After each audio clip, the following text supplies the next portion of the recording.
contacto a Luis Toledo, ex fiscal y director del Centro de Estudios en Seguridad y Crimen Organizado de la Universidad San Sebastián.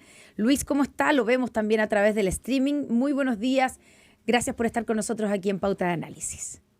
Muy buenos días, Connie, Claudia. Muy buenos días, Gerardo, también. Un gusto saludarlos y conocerlos. Lo mismo decimos.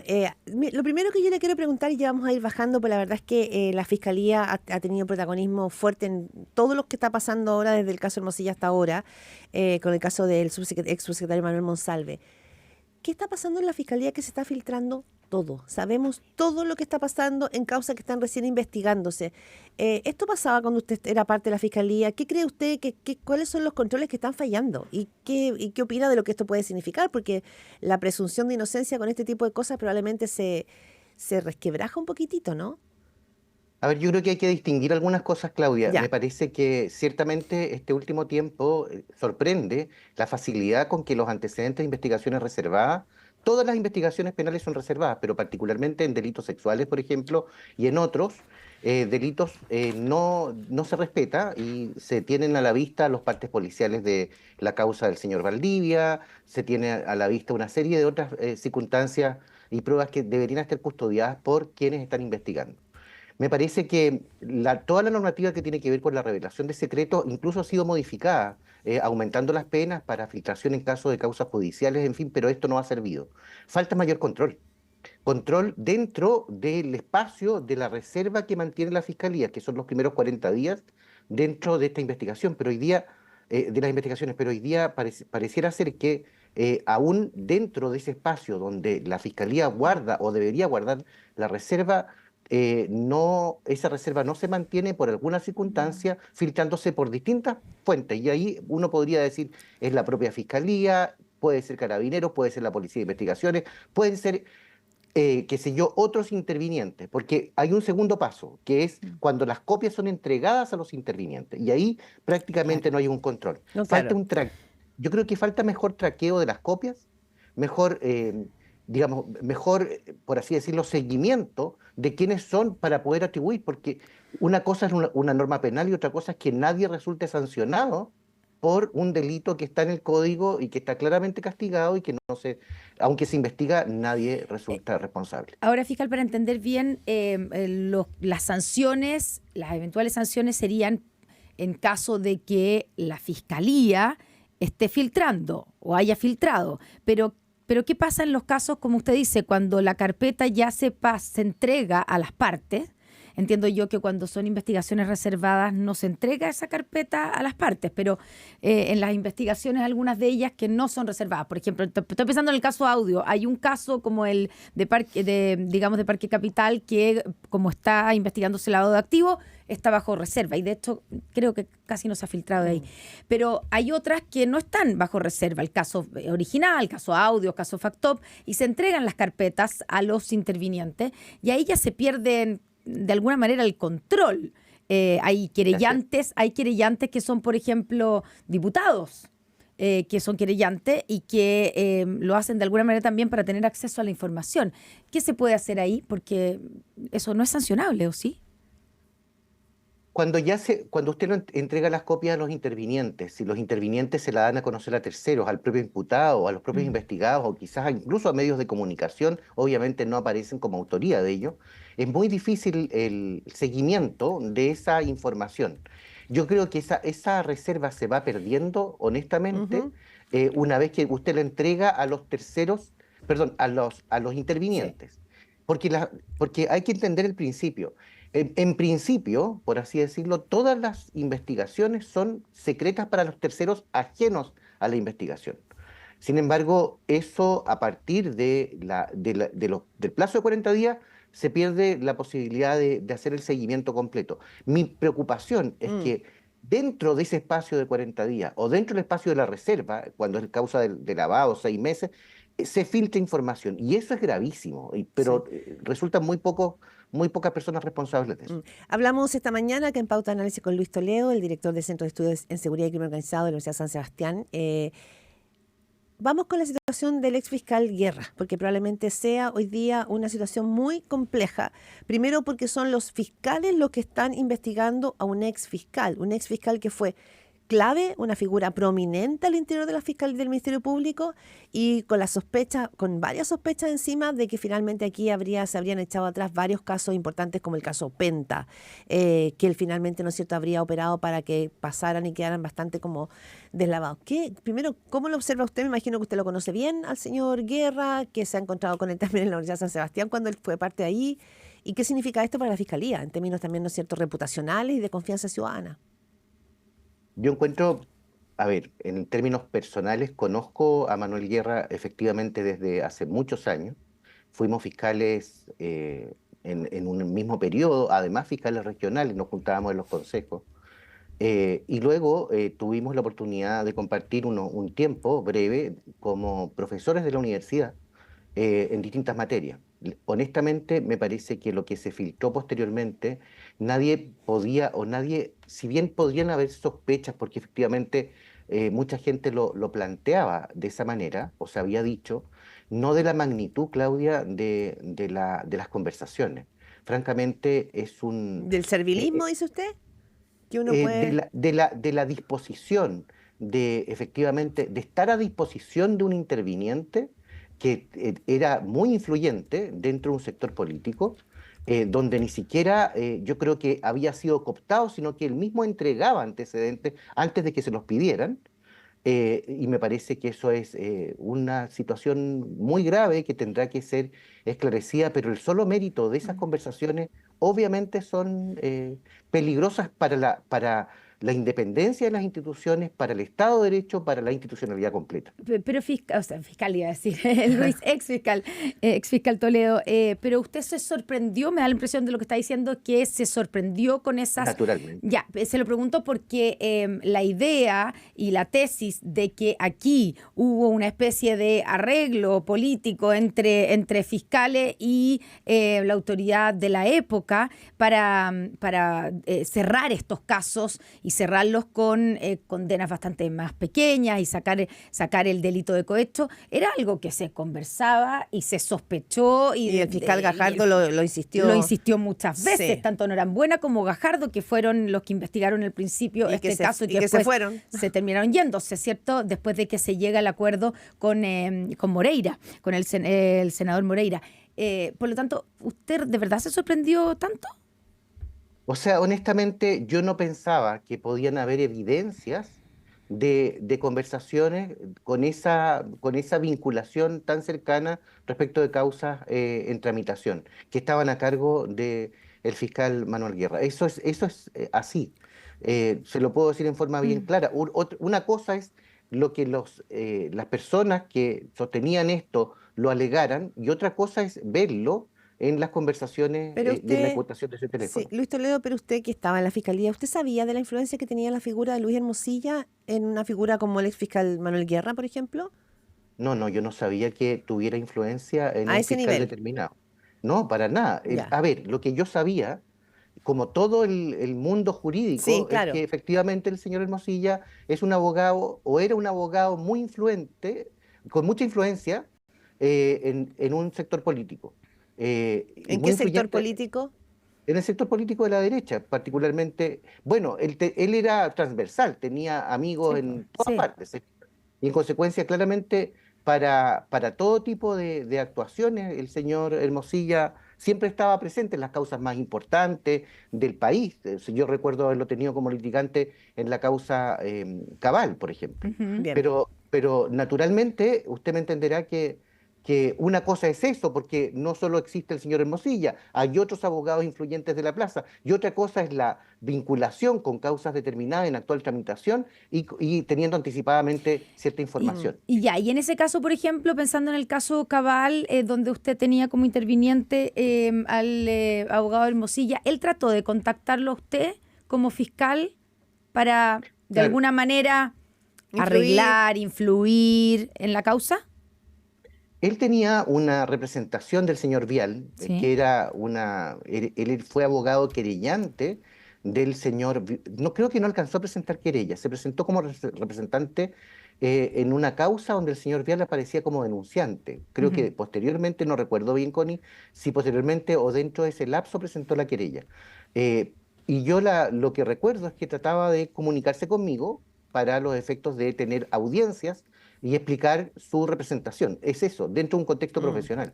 Ya, Ya. pero y eso era correcto, digamos, eso era parte de lo que se Correspondía. podía hacer, correspondía Eso es que él propio tratara de la de... labor de abogado. Ya. Ya, Todos nunca... los abogados tratan de contactarse con quienes están llevando adelante las investigaciones. Lo hizo ahora recientemente, por ejemplo, el abogado del subsecretario Sí.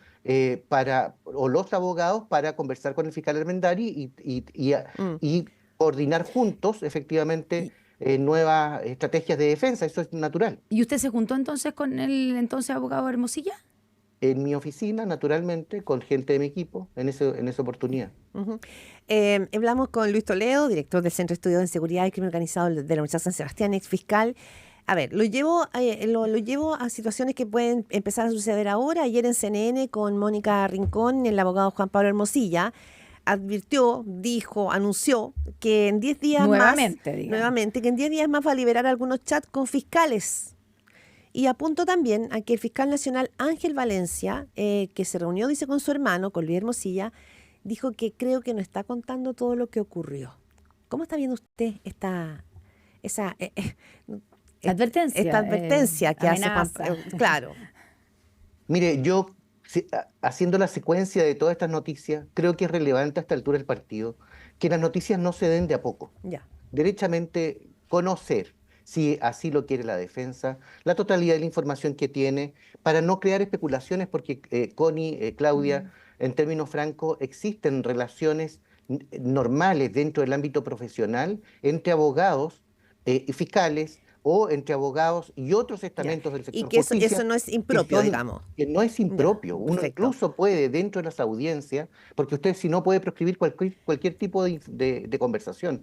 En una misma audiencia, en los espacios de receso, la gente puede tomar un café y que dos personas conversen, no significa que se están influyendo la una a la otra, no sé si me entienden. Sí.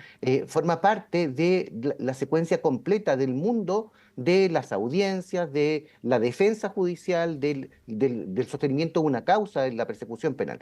Pero otra cosa es que un fiscal o un juez vaya anticipando decisiones y coordinando con la parte, usted me entenderá, ciertas decisiones en la causa. Y eso es lo que tendrá que esclarecer el fiscal que lleva adelante la causa del ex fiscal Manuel Guerra, para saber cuánto de lo que hay No, pero le efectivamente pregunto, se ajusta sí. a los Perdón, Connie, construcción le estoy crítica. preguntando en este caso por lo que dice Juan Pablo Hermosilla respecto de la información que sale del teléfono de su hermano y defendido Luis Hermosilla respecto de figuras como el fiscal nacional Ángel Valencia, no del fiscal Guerra, sino que Ok. esta advertencia que está haciendo de que aquí va a haber unas revelaciones de nuevos fiscales que se relacionaban con su hermano, el señor Luis Hermosilla, y dice que el fiscal nacional no está contando todo lo que ocurrió, en el sentido de que el fiscal nacional también ha ido a cuentagotas entregando información respecto de sus encuentros con el señor Hermosilla Y ha ido Chadwick. cambiando versiones. Sí, y el señor Andrés Chadwick.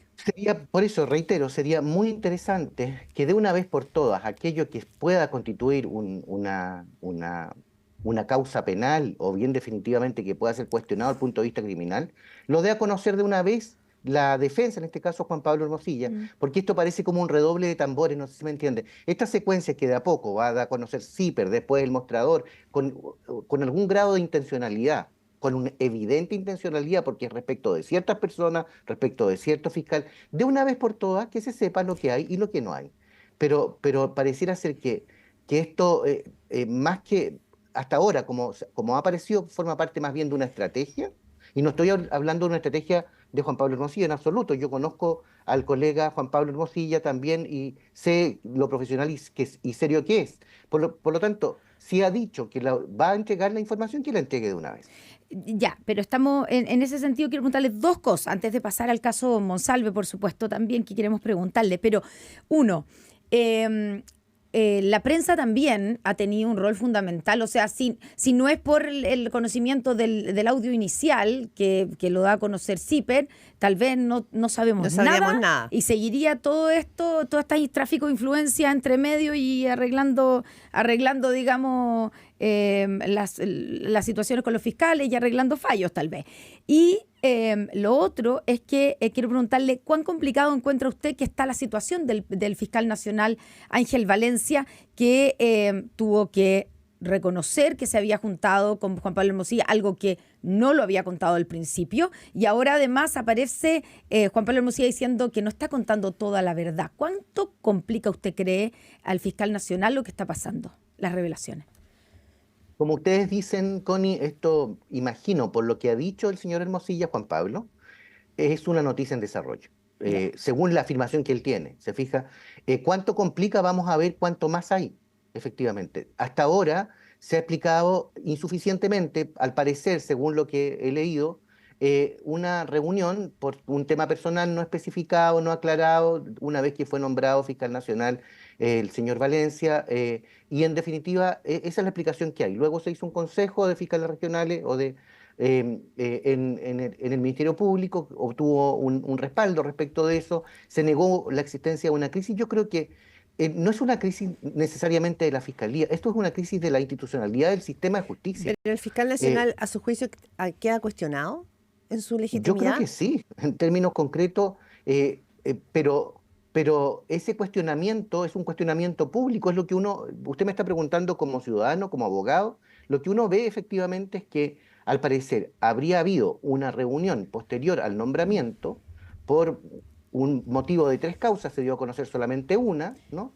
Y luego se habla de que por un tema personal no queda claro, porque Ujú. es una función pública, entonces pareciera ser que la explicación no es del todo suficiente y decidió el fiscal nacional no hablar más. Si el señor Hermosilla tiene más información que pueda ser respaldada, bien le haría al país conocerla. Ujú. Sí, Connie. Estamos conversando con el exfiscal Luis Toledo. Luis, del caso Monsalve, ¿qué le parece a usted de lo más grave de lo que hemos sabido? Porque hemos sabido también a cuentagotas. Ayer hubo una audiencia de cautela de garantías pedida por la defensa de Monsalve, que a mí me da la impresión, usted me dice si estoy en lo correcto, que le salió como el tiro por la culata, dicho en buen chileno, porque la verdad que todo lo que dijo el fiscal Armendari es bastante duro en contra de Monsalve. ¿Qué le parece lo más grave de este caso?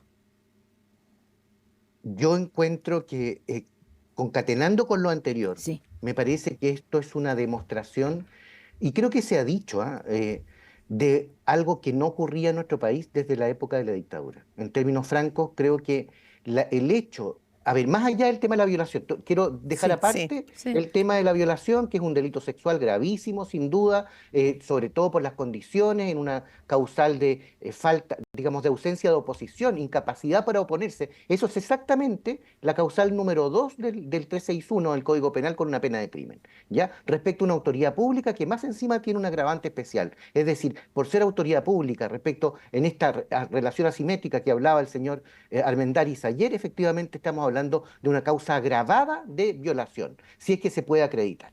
Luego, dejando de lado esa gravedad que de por sí es quizás lo más grave, me parece que tan grave desde el punto de vista institucional consiste en la situación de que el señor subsecretario, ministro del Interior, Subrogante. subrogante, en ese momento haya ordenado o haya sugerido, haya pedido a la policía, a la inteligencia de la policía de investigaciones que está regulada por ley, que no puede hacer diligencias sin que coopten, que amenacen, que perturben derechos fundamentales como es la privacidad, eh, ir a un hotel, recabar cámaras o ver cámaras respecto de espacios de intimidad de otros pasajeros, no sé si me entiende, ¿Mm? y en esas condiciones esa policía aceptar, acatar, no representar una determinada orden, eh, totalmente ilegal, por cierto, totalmente ilegal, Ujú. fuera de norma, y hacer esa diligencia y otras. Al parecer concurrió al restaurante, concurrió a otros lugares, y lo que ayer informó el señor Armendari, informó que se había acercado hacia la víctima. Mm. Pero eso es Entonces, resorte de lo que hizo, perdón, el señor Manuel Monsalve cuando usted dice es lo más grave que ha pasado desde la dictadura hasta acá, de un jefe de la seguridad, o aquí también hay un cuestionamiento a la PDI. hay un cuestionamiento claro a la PDI. Le vuelvo a decir, eso debió haber sido representado y no acatado simplemente, o bien, si la orden se mantenía, que se la envíen por escrito. Pero estamos hablando de una obsecuencia, nuevamente, de funcionarios públicos, entre funcionarios públicos para fines particulares. Es la definición propia, la quinta esencia de la corrupción. Poner los intereses personales por sobre los intereses institucionales. Perdón, o públicos. justamente se cortó un poquito la comunicación en un punto importante que usted estaba diciendo. ¿Qué es lo que dice que esto es? La quinta La esencia. quinta esencia de la corrupción, de la definición de corrupción. Es decir, estamos hablando de anteponer los intereses personales por sobre los intereses públicos o institucionales. Y en ese caso particular, lo que habría motivado todo esto es parecer una especie de temor del señor Monsalve de haber sido supuestamente víctima. Se dio cuenta, no sé, 3 semanas después, según lo que dice el señor Armendariz, que supuestamente pudo haber sido víctima. Pareciera ser más lógico que él tenía temor de ser denunciado. Bueno, eso es lo que dijo el fiscal Armendariz, que se empezó a preocupar cuando se dio cuenta de que lo iban a denunciar. Ahora yo le quiero preguntar, fiscal, pensando en que todo esto ocurrió, esto de que le pidió a la PDI un informe de inteligencia y que revisara las cámaras, que se acercara al parecer a la víctima, lo hace como subsecretario todavía, porque todavía ni siquiera se había hecho la denuncia. ¿La PDI tiene posibilidades de negarse a ejercer esa diligencia si es que se los manda su superior, que es el subsecretario de Interior? Tiene la posibilidad de representar que esa orden es ilegal. Tiene la posibilidad de dejar constancia en las actuaciones antes de hacerla de que no está de acuerdo con esa instrucción. Tiene múltiples posibilidades porque tiene además múltiples responsabilidades, Connie. De hecho la ley de inteligencia prevé tipos penales vinculados con eso. Fíjense que tan grave es esto, que yo revisaba ayer los tipos penales de corrupción vinculados a corrupción, y no hay ninguna figura típica que recoja especialmente una circunstancia como esta, para que vea lo grave que está. Eso es. Bien, Luis Toledo, el tiempo voló, director del Centro de Estudios en Seguridad y Crimen Organizado de la Universidad San Sebastián, ex fiscal también. Quedamos pendientes con lo de crimen organizado para una próxima vez, que finalmente es como subterráneamente el drama más importante que está viendo la sociedad chilena. Muchísimas gracias y que tenga un buen día.